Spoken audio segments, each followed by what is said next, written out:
हर हर महादेव, जय माता दी, जय श्री कृष्णा। हम सभी पर माँ भगवती भगवान शिव की कृपा बनी रहे, इसी आशा के साथ ईश्वर तक एकमात्र पहुँचने का हमारा मार्ग जो है जप तप ध्यान साधना के अलावा प्रार्थना है, जो सीधे हमारी बात ईश्वर तक रखती है। इसे अलग अलग धर्मों में अलग अलग नामों से संबोधित किया जाता है। इसे प्रेयर कहा जाता है, इसे इबादत कहा जाता है, इसे ही प्रार्थना कहा जाता है।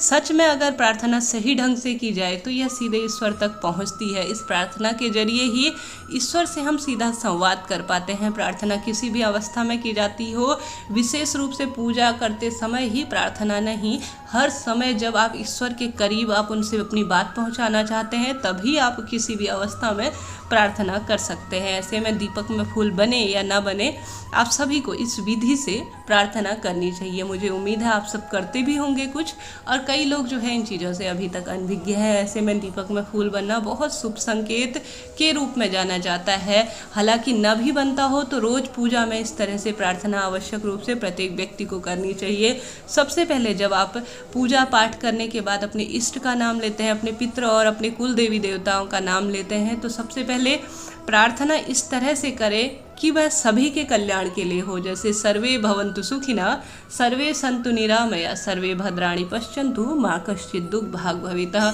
अर्थात आप जिस इष्ट को मानते हैं उसके आगे हाथ जोड़ते हुए उसकी छवि अपने मन मंदिर में और अपने नेत्रों के सामने बना लीजिए। उसके बाद जो है प्रभु से सभी के सुखी रहने और सभी के स्वस्थ रहने की कामना करनी है। यह प्रार्थना जो है सबसे सही मानी जाती है। कभी भी इस तरह से कोई भी प्रार्थना ना करे कि उसका बुरा हो जाए उसके बाद मेरा भला होगा। यह प्रार्थना कभी नहीं सुनी जाती, नहीं इससे कभी पूजा का फल सफल होता है। इस बात को आप हमेशा नोट करके चलिए। सभी के लिए आप मांगेंगे उसमें आपका भी सब कुछ आ जाता है। ऐसे में इस तरह से प्रार्थना विशेष मानी जाती है।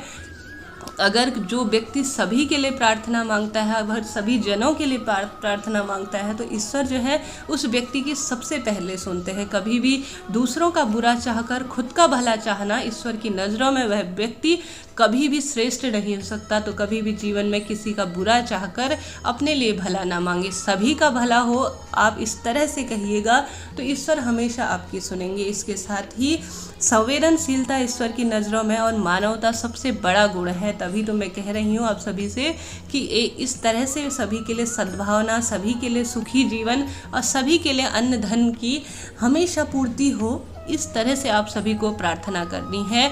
और इसके साथ ही भगवान से यह प्रार्थना करनी है, आपने जो भी दिया है, जितना भी दिया है, जिस रूप में दिया है, सब कुछ आपको समर्पित है और सब आपका ही है। आपने मुझे यह परिवार दिया है, आपने मुझे यह सुखी जीवन या जिस तरह से भी आपके साथ परिस्थितियां हैं उसको आप याद करके ईश्वर को अपनी बात कहने का प्रयास कीजिए। ईश्वर जो है सुख दुख में प्रत्येक व्यक्ति के साथ होते हैं और सुनते आवश्यक रूप से हैं। तो प्रार्थना जब भी करें ईश्वर को बेझिझक खुले मन से कहिए, जैसा है जिस रूप में है उन्हें कहने का प्रयास कीजिए। और कभी भी हमेशा प्रार्थना करें तो मांगने के हिसाब से ही ना करें। कभी कभी ईश्वर का धन्यवाद के लिए भी आप सभी को प्रार्थना करनी चाहिए। जीवन में कई लोग हैं जिनको कई तरह की सुविधाएं नहीं मिली हैं, परंतु हमें अगर छोटी छोटी सुविधाओं को भी एंजॉय करने लगे तो जीवन बहुत सुखमय हो जाता है। ऐसे में ईश्वर का धन्यवाद करें, सभी लोगों के लिए सुखमय जीवन की प्रार्थना करें और हमेशा मांगने की ही आदत ना बनाएं। जो है उसमें संतुष्टि के भाव से ईश्वर का धन्यवाद करेंगे तो जीवन जो है धीरे धीरे प्रभु सुखमय बनाते जाएंगे। इसके साथ ही स्वास्थ्य सबसे पहले आप सभी को मैं मानती हूँ ईश्वर से प्रार्थना में सबसे पहले शामिल करना चाहिए। धन दौलत सुख समृद्धि तो इसके बाद आती है। इस तरह से ये छोटे छोटे से प्रार्थना के तत्व अगर अपने रोज के पूजा में शामिल कर लिए जाए तो जीवन में मनोकामना भी आवश्यक रूप से पूर्ण होती है और प्रभु भी जरूर सुनते हैं। मुझे उम्मीद है आप सभी इस बात से सहमत होंगे। अगर आप सहमत हैं तो कमेंट्स जरूर करें और लाइक शेयर और सब्सक्राइब करना आप सब भूल जाते हैं। हर हर महादेव, जय माता दी।